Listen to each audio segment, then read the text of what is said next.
और अगर मनोज चौधरी का टिकट हो जाता है तो फिर कार्तिकेय राणा और माविया अली को उनके साथ रहना चाहिए। क्या केवल मुस्लिम वोटों के आधार पर माविया अली चुनाव जीत सकते हैं? नहीं, ऐसा नहीं है, बिल्कुल नहीं। ये तो अभी आप उसका भी नुकसान कार्तिकेय राणा को हुआ है। नहीं तो कार्तिकेय राणा ने चुनाव बहुत अच्छा लड़ा, बहुत अच्छे वोट उनको मिले। भाई चौधरी परिवार का तो जिले में नाम है, वो तो तीनों सीटों पे से कहीं से लड़ जाए तो टिकट उनके लिए कोई बड़ी बात नहीं है। लेकिन जो यही बात 2022 में कही जा रही थी कि इस बार तो कुंवर ब्रजेश सिंह चुनाव नहीं जीतेंगे, लेकिन फिर वो चुनाव जीत गए।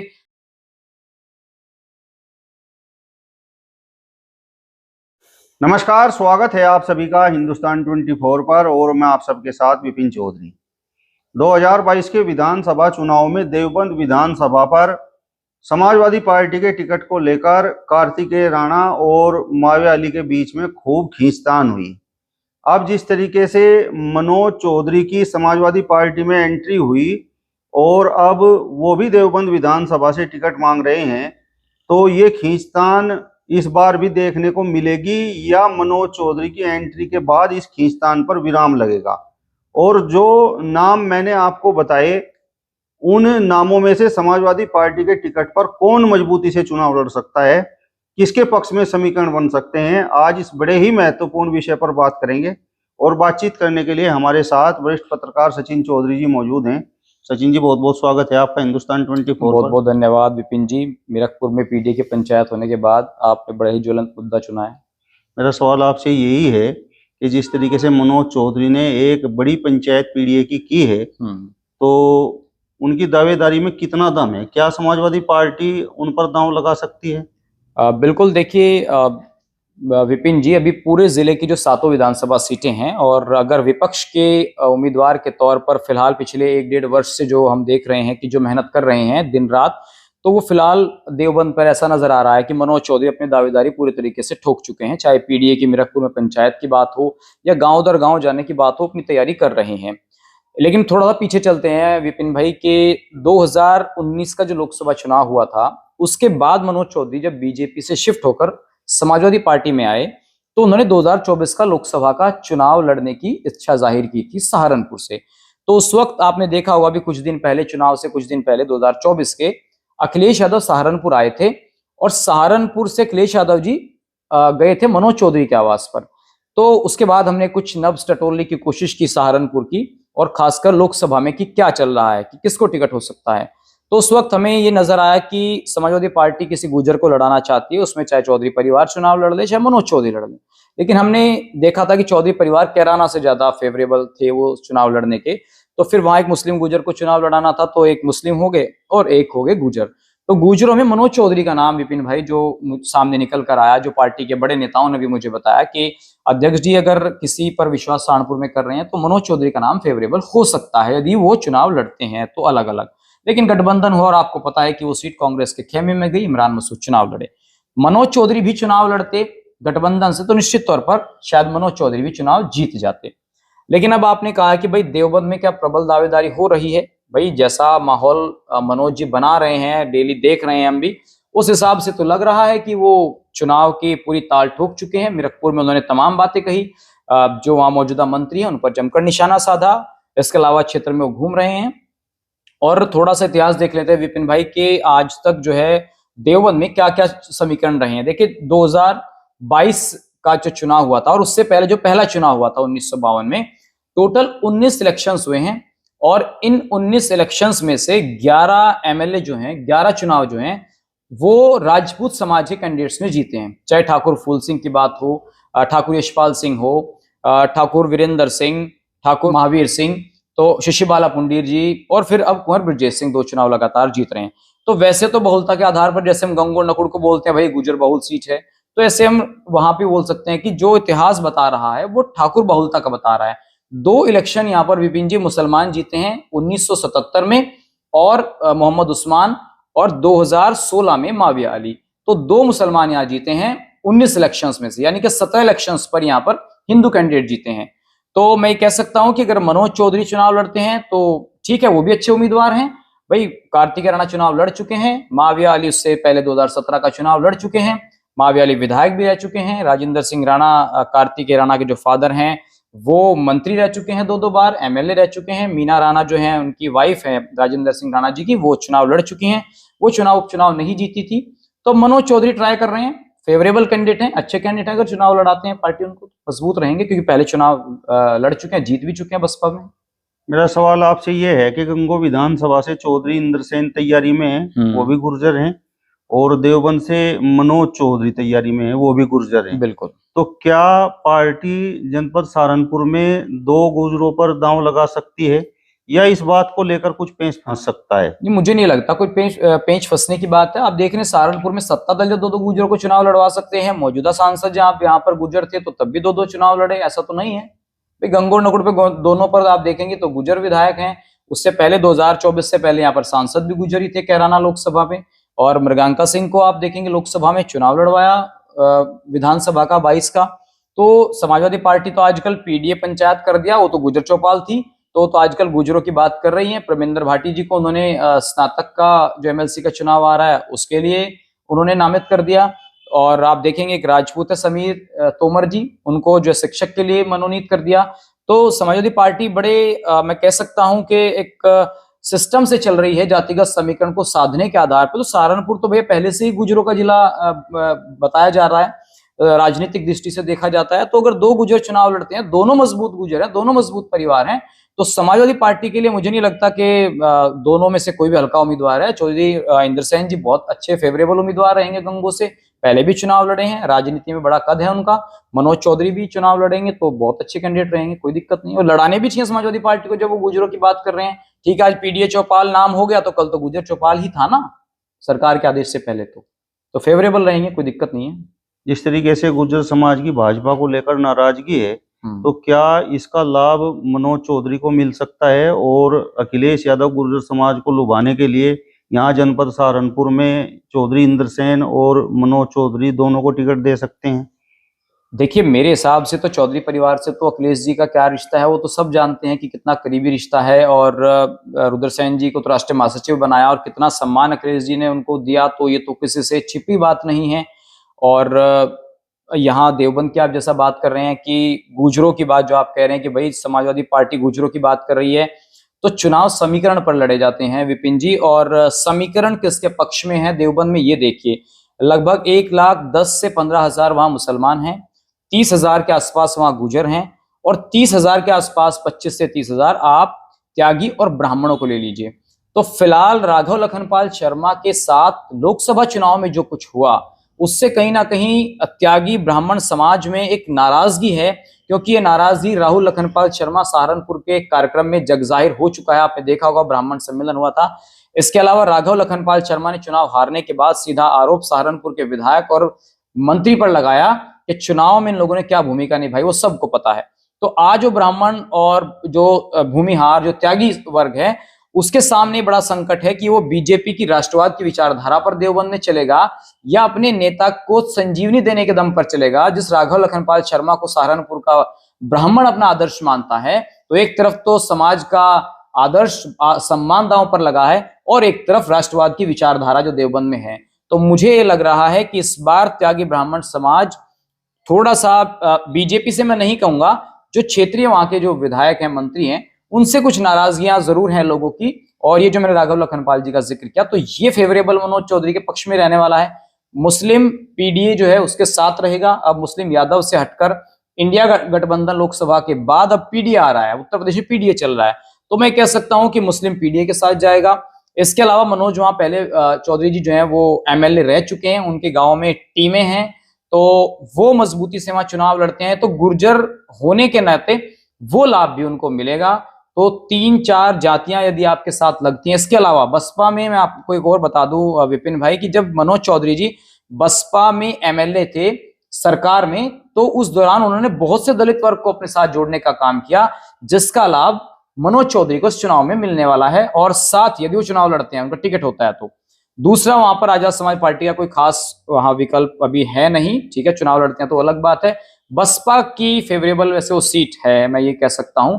तो अब बसपा का वोट किधर शिफ्ट होगा, कौन प्रत्याशी होगा, ये देखना होगा। अब जिस तरीके से मैंने आपको 3 नाम बताए, माविया अली और कार्तिकेय राणा और मनोज चौधरी, तो अब थोड़ा थोड़ा तीनों को लेकर चर्चा हम आपसे करेंगे। बिल्कुल। तो माविया अली की मैं जानना चाहता हूं कि ताकत क्या है और कमजोरी क्या है। माविया अली बहुत अच्छे सुलझे हुए राजनेता हैं, इसमें कोई दो राय नहीं है। प्लस पॉइंट ये है कि मुसलमानों में उनकी बहुत अच्छी पैठ मानी जाती है, और ऐसा भी नहीं है कि भाई अपने शासनकाल में जब वो चेयरमैन रहे हैं तो उन्होंने जो हिंदू जो धर्मस्थल है वहाँ काम नहीं कराया, उन्होंने वहां पर भी काम किया है। जो वहां पर हिंदू के मंदिर हैं, तो उनकी पकड़ मुसलमानों में तो काफी ज्यादा है, लेकिन चुनाव लड़ चुके हैं, विधायक रह चुके हैं, और एक चुनाव हार भी चुके हैं, 17 वाला। तो वो चुनाव लड़ चुके हैं, तो थोड़ा एक नेगेटिव पॉइंट ये है कि आप 2 चुनाव लड़ चुके हैं जिसमें आप एक जीते एक हारे, तो वो नेगेटिव पॉइंट है कि आप 17 का चुनाव हार चुके हैं। इसके बाद आप 2022 में आ जाइए। कार्तिकेय राणा चुनाव लड़े, जब आपने कहा कि तीनों पर बात करनी जरूरी है, कार्तिकेय राणा चुनाव लड़े, लगभग 93,000 वोट कुंवर ब्रजेश सिंह को मिलते हैं, और लगभग 86,000 समथिंग वोट मिलते हैं कार्तिकेय राणा को, तो वो भी चुनाव हार गए। उससे पहले उनकी जो माताजी हैं मीना जी, वो चुनाव लड़ी, जबकि सहानुभूति का चुनाव था, तो जनता को, खासकर उनके समाज को दावेदारी दिखा करके आना चाहिए था, और राजेंद्र सिंह राणा जी इतने बड़े नेता जो हैं, उनके सम्मान में जनता को उनको वोट देकर के चुनाव जितवाना चाहिए था, लेकिन उस टाइम वो चुनाव नहीं जीत पाए। और महावीर ये राजेंद्र राणा जी का, और उस टाइम झगड़ा भी चल रहा था इमरान मसूद के साथ, तो वो बदला भी उनसे वो लेना चाहते थे। हालांकि वो बात अलग है कि 2022 का चुनाव इमरान मसूद ने कार्तिकेय राणा को अपने साथ में रख करके चुनाव लड़वाया। तो कार्तिकेय राणा भी चुनाव लड़ चुके हैं, माविया अली भी चुनाव लड़ चुके हैं, 2-2 चुनाव दोनों लड़ चुके हैं। मनोज चौधरी एक चुनाव लड़े 2007 से 12 का, एमएलए बने, 2012 का चुनाव फिर लड़े, लेकिन वोट से हारे सिर्फ 2,500 से। तो सत्ता में रहने के बाद जो विधायक 2,500 से चुनाव हार रहा है, तो आप ये कह सकते हैं कि वो 2,500 से उनकी हार नहीं थी, वो तो खुद ही आप देख सकते हैं कि बसपा के खिलाफ इतनी बड़ी एंटी इनकम्बेंसी की, बसपा ही ढह गई और समाजवादी पार्टी पूर्ण बहुमत की सरकार उत्तर प्रदेश में बना गई। अब वो समाजवादी पार्टी में है, और अब समाजवादी पार्टी का मुकाबला सीधा बीजेपी से है, तो मुकाबला सपा और बीजेपी का होगा। मेरा सवाल आपसे ये है कि जिस तरीके से माविया अली के बारे में आपने कहा कि उनके पास मुस्लिम वोट है और मुस्लिम वोटों में उनकी अच्छी पकड़ है, तो क्या माविया अली के पास और प्लस में वोट नहीं है? देखिए, जो समाजवादी पार्टी के कैंडिडेट आएंगे, मैंने कहा बीजेपी का फिलहाल आप देख सकते हैं 2017 से और 2025 आ गया है, तो एक एंटी इनकम्बेंसी हो जाती है, जो बड़े पद पर रह लेता है मंत्री। जो आरोप वहां लग रहे हैं, ये मैं नहीं कह रहा हूं कि जो आरोप लग रहे हैं कि जो मुकदमेबाजी हो रही है वो खुद बीजेपी के नेताओं पर ही हो रही है, जितने मुकदमे लग रहे हैं बीजेपी के लोगों पर लग रहे हैं। दूसरा, उन्हीं की जाति के लोगों पर लग रहे हैं। अभी आपने देखा होगा मीरकपुर के शायद रविंद्र है उनका नाम, वो भी बीजेपी से जुड़े हुए हैं, गुजर हैं, उनके ऊपर मुकदमा लगा दिया गया, बताया गया वो बीजेपी से जुड़े हुए हैं। तो ऐसे कई, एक त्यागी है, उनके ऊपर मुकदमा लगा दिया गया। एक वहां पत्रकार हैं त्यागी, उनके भी ऊपर कहीं ना कहीं तलवार लटकी रहती है मुकदमों के, कभी उनके स्कूल की जांच, कभी किसी तरीके की जांच। तो ये चीजें हैं जो कहीं ना कहीं देवबंद में बीजेपी को बैकफुट पर धकेल रही है। ठीक है, कुंवर ब्रजेश जी बहुत अच्छा काम कर रहे हैं, राज्य मंत्री हैं लोक निर्माण विभाग के, उनका अपना बोलने का बहुत अच्छे वक्ता है, उसमें कोई दो राय नहीं है, लेकिन कुछ चीजें देवबंद में ऐसी हो रही हैं जो मुझे पर्सनली लगता है कि बीजेपी के लिए इस बार समीकरण वहां फेवरेबल नहीं है। मेरा सवाल आपसे ये है कि जो नाराजगी आप कुंवर ब्रजेश सिंह के प्रति खासकर हिंदू वोटों की बता रहे हैं, तो अगर समाजवादी पार्टी माविया अली को चुनाव मैदान में उतारती है, तो क्या वो वोट माविया अली की तरफ ट्रांसफर हो सकता है? देखिए, मैंने ये कहा कि माविया अली यदि चुनाव लड़ते हैं तो चुनाव अच्छा लड़ेंगे, इसमें कोई दो राय नहीं है, लेकिन फिर वहां वही बात आ जाती है कि देवबंद है भाई, देवबंद में वोटों का ध्रुवीकरण ना हो जाए। फिर वो चुनाव जो बीजेपी पर आरोप लगते हैं कि आप तो हिंदू मुस्लिम की सियासत करते हैं, तो ध्रुवीकरण की राजनीति का नुकसान माविया अली को ना हो जाए, और कहीं ना कहीं राजपूत जो वहां पर उम्मीदवार हैं, फिर वो वोटों का डिस्ट्रक्शन होकर के कहीं वो लाभ बीजेपी को ना हो जाए। लेकिन इसके उलट मैं एक बात बताना चाहता हूं आपको, 4 चुनाव में प्रत्याशी समाजवादी पार्टी ने हिंदू लड़ाए 2022 में, एक भी नहीं जीता। मुसलमान लड़ाए 2, दोनों जीते। भाई देहात जीते और बेहट जीते, तो साहब हार गए, सैनी जी हार गए, इधर ये हार गए, माविया जी हार गए। तो ये कह सकते हैं कि भाई हिंदू भी उम्मीदवार चुनाव हार गए, जबकि वोट इस टिकट इसलिए दिया था कि आप मुसलमान तो है ही और अपनी जाति का वोट लेकर के आएंगे, तो लेकिन ऐसा नहीं हुआ। मुस्लिम अच्छे निकल गए उस चुनाव में 2022 के विधानसभा में। तो माविया अली भी अच्छा चुनाव लड़ सकते हैं, इसमें दो राय नहीं है, बशर्ते ध्रुवीकरण की राजनीति ना हो तो बीजेपी की तरफ से। क्योंकि आप देखेंगे 2024 के लोकसभा चुनाव में मंत्री ब्रजेश सिंह ने सीधा निशाना इमरान मसूद पर साधा। तो ऐसा भी नहीं होगा कि जब वो चुनाव लड़ेंगे और वो इस तरीके की भाषण ना दें ध्रुवीकरण की राजनीति ना हो, भाषणों में इस तरह की आग ना उगली जाए, तो इससे इनकार नहीं किया जा सकता। क्या केवल मुस्लिम वोटों के आधार पर माविया अली चुनाव जीत सकते हैं? नहीं, ऐसा नहीं है, बिल्कुल नहीं। ये तो अभी आप इतनी कोई ये रामपुर विधानसभा नहीं बनी कि भाई आप इसमें जो है, या और जो मुस्लिम फेवरेबल सीट है, चाहे कुंदर की है या और ले लीजिए उत्तर प्रदेश में जो मुस्लिम फेवरेबल सीटें हैं, ऐसा नहीं कि देवबंद, मैंने आपको बताया कि भाई 19 चुनाव में से 2 ही चुनाव जो, जबकि देवबंद में एक हल्ला है कि ये मुसलमानों का गढ़ है और यहाँ दारुल उलूम है और यहाँ देखिए भी मुत्ताकी साहब भी आए थे, तो ऐसा एक हवा है कि यहाँ गढ़ है मुसलमानों का। लेकिन बिना हिंदुओं के तो चुनाव जीत ही नहीं सकते। यदि ऐसा होता तो इमरान मसूद क्यों कहते कि मेरे आदर्श भगवान राम है और राम में सबकी आस्था है, और राम की वो जो चौपाइयां सुनाते हैं, तो बिना राम के तो माविया अली का भी काम नहीं चलेगा, राम का नाम तो उन्हें भी लेना पड़ेगा अगर उनका टिकट होता है तो। नहीं, मैंने आपसे सवाल इसलिए पूछ लिया क्योंकि अभी आपने बताया ना कि भाई बेट से उमर अली खान जीत गए और देहात से आसू मलिक जीत गए, दोनों मुस्लिम हैं। बिल्कुल, वो 1.5 लाख से पार मुस्लिम है ना भाई साहब वहां पर, तो ये प्लस पॉइंट मिलता है कि वहां पर आप इतना हैवी मुस्लिम होने के बावजूद वो सीटें फेवरेबल बन गई हैं अब दोनों।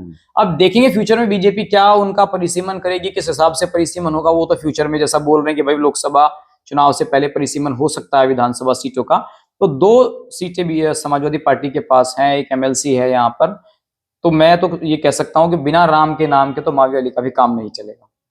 अब मेरा सवाल आपसे ये है कि समाजवादी पार्टी कार्तिकेय राणा पर दांव क्यों ना लगाए, क्योंकि वो 86-87 हजार वोट 2022 के विधानसभा चुनाव में लेकर गए थे। बिल्कुल।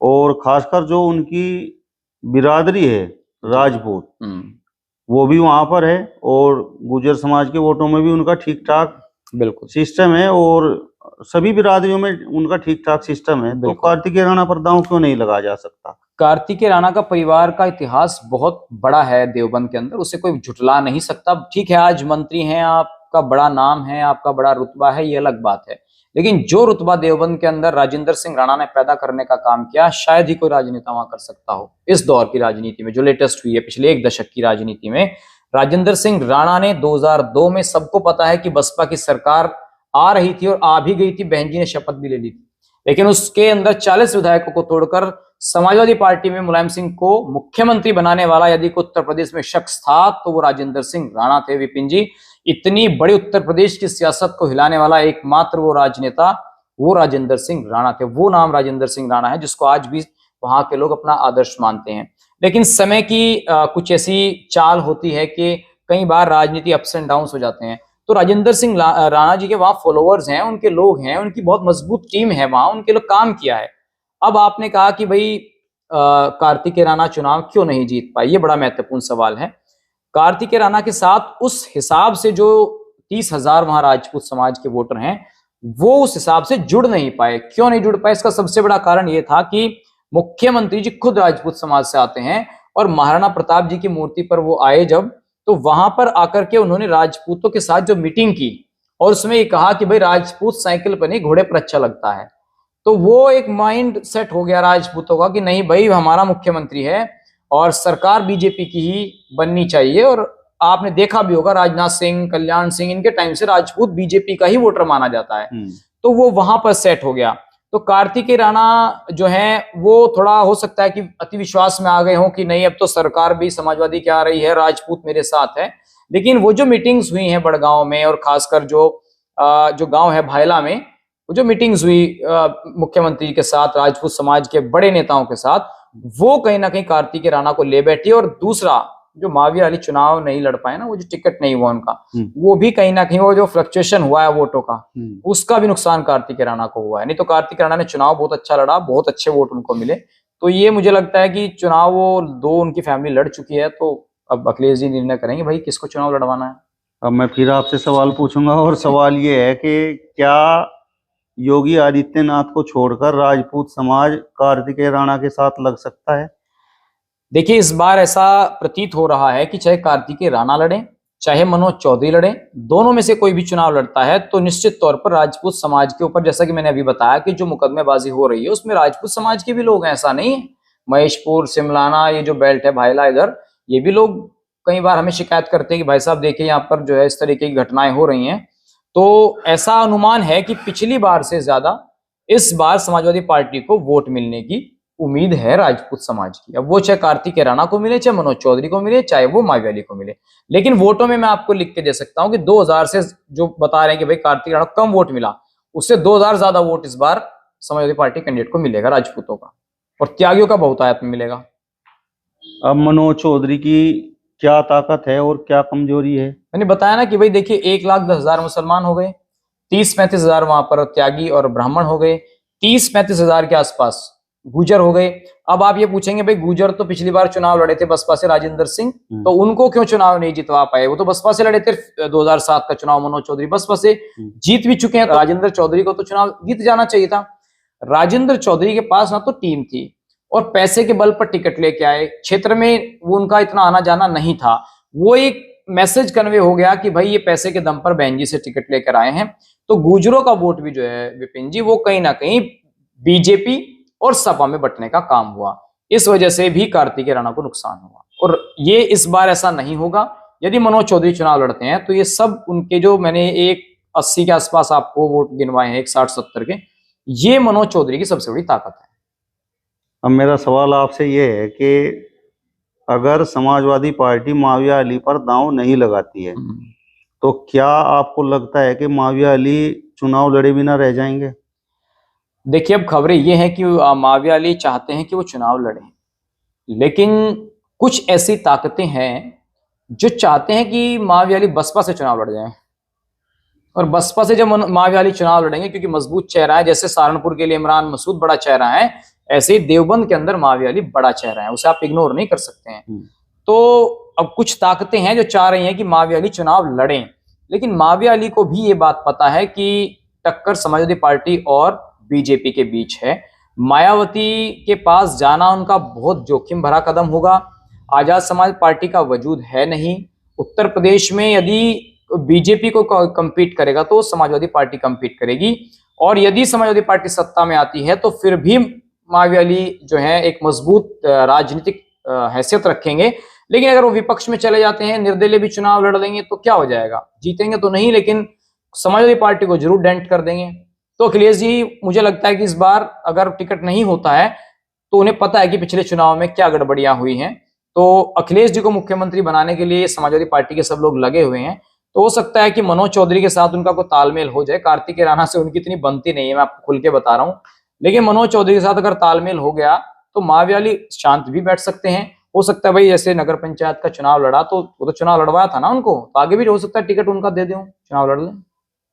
कार्तिकेय राणा बिना चुनाव लड़े रह सकते हैं, और अगर कार्तिकेय राणा को टिकट नहीं होता है तो जिस तरीके से आपने बताया कि भाई 30-35 हजार राजपूत समाज का वहां पर वोट है, और कहीं ना कहीं उसकी भाजपा से कुछ नाराजगी भी है, तो क्या वो वोट कार्तिकेय राणा अगर चुनाव नहीं लड़ते तो किसी दूसरे प्रत्याशी पर जा सकता है? देखिए कार्तिकेय राणा से जब मेरी बात हुई तो उन्होंने चुनाव लड़ने की पूरी दावेदारी ठोक रखी है, और उन्होंने कहा कि भैया मैं ये चुनाव जरूर लड़ूंगा, और ये मेरा चुनाव आत्मसम्मान का चुनाव है, मुझे चुनाव हर हाल में लड़ना है, और मैं भैया से इसके लिए जिद भी करूंगा और अपने लिए टिकट भी मांगूंगा। टिकट मांगना हर किसी का अधिकार है। और जो समीकरण आपने कहा कि भाई यहाँ पर क्या कार्तिकेय राणा बिना चुनाव लड़े रहेंगे, तो ऐसी तो भाई साहब बहुत सी सीटें आपको देखने को मिलेंगी जिनको चुनाव से वंचित रहना पड़ेगा। और देखिए जब पार्टी किसी एक को टिकट दे देती है, चाहे वो कार्तिकेय राणा को दे दे तो मनोज चौधरी मायावती अली को उनके साथ रहना चाहिए, अगर वो पार्टी के साथ वफादारी करते हैं तो। और अगर मनोज चौधरी का टिकट हो जाता है तो फिर कार्तिकेय राणा और मायावती अली को उनके साथ रहना चाहिए। तो ये तो भाई साहब देखिए टिकट तो एक को ही मिलेगा, बाकी दूसरे तो आपको पता है ऑप्शन तीसरा कोई है नहीं। जबकि साहिल खान का जब मैंने इंटरव्यू किया तो उन्होंने कहा कि भाई दो ही क्यों, तीसरा विकल्प भी तो राजनीति में खुला होना चाहिए ना, डेमोक्रेसी में तो ये है कि कोई तीसरा भी सरकार बना ले। तो लेकिन अभी ऐसा माहौल बन नहीं रहा है, चाहे बहन जी कितनी बड़ी भी रैली कर लें, तो दो को तो संतुष्ट रहना पड़ेगा भाई साहब टिकट के बिना। अब अगर मनोज चौधरी को टिकट नहीं मिलता है, 2022 में भी मनोज चौधरी इसी उम्मीद से शायद समाजवादी पार्टी में आए थे कि भाई वो चुनाव लड़ेंगे, फिर 2024 में आप जैसा कि बता रहे हैं कि भाई वो लोकसभा का चुनाव लड़ना चाहते थे, बिल्कुल, और 2027 के लिए भी वो तैयारी में है। अगर समाजवादी पार्टी उन पर दांव नहीं लगाती है तो मनोज चौधरी बिना चुनाव लड़े रह सकते हैं। देखिए मनोज चौधरी को मुझे लग रहा है कि कुछ ऊपर से इंस्ट्रक्शंस ऐसी हैं कि आप तैयारी कीजिए, लेकिन भाई राजनेता जिसके पास भी जाएगा वो अपने नेता से यही कहेगा कि भाई साहब टिकट के लिए, तो नेता तो यही कहेगा जो उनका, क्या आप कोई नहीं तैयारी कीजिए। जब हमने 2024 का लोकसभा चुनाव देखा था कैराना का, इकरा हसन ने पिछले 2 साल पहले तैयारी शुरू कर दी थी और गांव दर गांव जाकर के उन्होंने तैयारियां शुरू। ऐसा नहीं कि इकरा हसन 4 दिन में एमपी बन गई हो, उसके पीछे एक बहुत बड़ी मेहनत थी जो वो पर्दे के पीछे उनकी माताजी, उनके भाई और एक भावनात्मक तौर पर लोगों को उन्होंने जोड़ा। तो हो सकता है कि जिस तरीके से इकरा हसन को, जो हमने उस टाइम पता किया कि भाई टिकट किसका हो रहा है, तो इकरा हसन का टिकट हो रहा है, तो ये बात थोड़ा सा पहले ही अंदेशा हो गया था कि वहां पर इकरा हसन के परिवार को चुनाव लड़ाया जाएगा। ठीक ऐसे ही यहाँ पर अब देखने में मिल रहा है कि जो मनोज चौधरी मेहनत कर रहे हैं, क्या इंस्ट्रक्शन अखिलेश यादव ने उनको दी है, क्या वो जो मेहनत कर रहे हैं, पीडी के प्रोग्राम करा रहे हैं, गांव दर गांव जा रहे हैं, क्या कुछ हरी झंडी अखिलेश यादव ने दी है। और भाई देखिए, मनोज चौधरी के पास अब कोई ऑप्शन तो बचता नहीं कि वो बीजेपी छोड़कर अब समाजवादी में आए हैं, तो नहीं भी टिकट होता है तो फिर कोई एमएलसी का रास्ता निकालने अखिलेश यादव, तो ये उनको सेट करने की बात है कि अगर मनोज चौधरी चुनाव नहीं लड़ते हैं तो उनको कहा जाएगा एमएलसी बनाइए। लेकिन एमएलसी की तो बात चौधरी परिवार की चल रही है, तो एक जिले से 2 गुजर एमएलसी कैसे बनेंगे? तो 2 गुजरों को टिकट देगी पार्टी, मुझे ऐसा कुछ प्रतीत हो रहा है, उसमें चाहे कोई कहीं से भी लड़ाया जाए। लेकिन राजपूत के लिए भी उनको टिकट देना होगा पश्चिम उत्तर प्रदेश में। अगर चौधरी इंद्रसेन या चौधरी रुद्रसेन वहां से देवबंद विधानसभा से चुनाव लड़े तो फिर वरीयता समाजवादी पार्टी की तरफ से चौधरी साहब को रहेगी। बहुत अच्छा सवाल है आपका विपिन जी। ये देखिए, चौधरी परिवार ने जब जब इलेक्शन लड़ा है, आपको याद होगा कि उन्होंने नकुड़ और गंगो को कभी छोड़ा नहीं। देखिए, जब तक आपकी उनकी सन 52 से और 2022 तक का चुनाव आ गया, वो लोकसभा भी लड़े तो सहारनपुर से लड़े अपने ही क्षेत्र से, और विधानसभा भी लड़े तो नकुड़ लड़े, उनके परिवार के सदस्य भी नकुड़ ही लड़े। और 2017 के चुनाव में यदि वो इधर उधर कहीं चले जाते, और 22 के चुनाव में भी, और मैं तो कह रहा हूं 27 के चुनाव में भी, यदि चौधरी साहब अपना टिकट छोड़कर नकुड़ चले जाएं या पहले देवबंद चले जाते, तो शायद वो एमएलए बन जाते। लेकिन उनको पता है कि उनकी राजनीतिक विरासत, उनकी जड़ गंगो है और उनकी फेवरेबल सीट भी गंगो ही है, तो उनकी पहली डिमांड तो उन्हीं की मैं बता रहा हूं, डिमांड सबसे बड़ी तो गंगो ही है।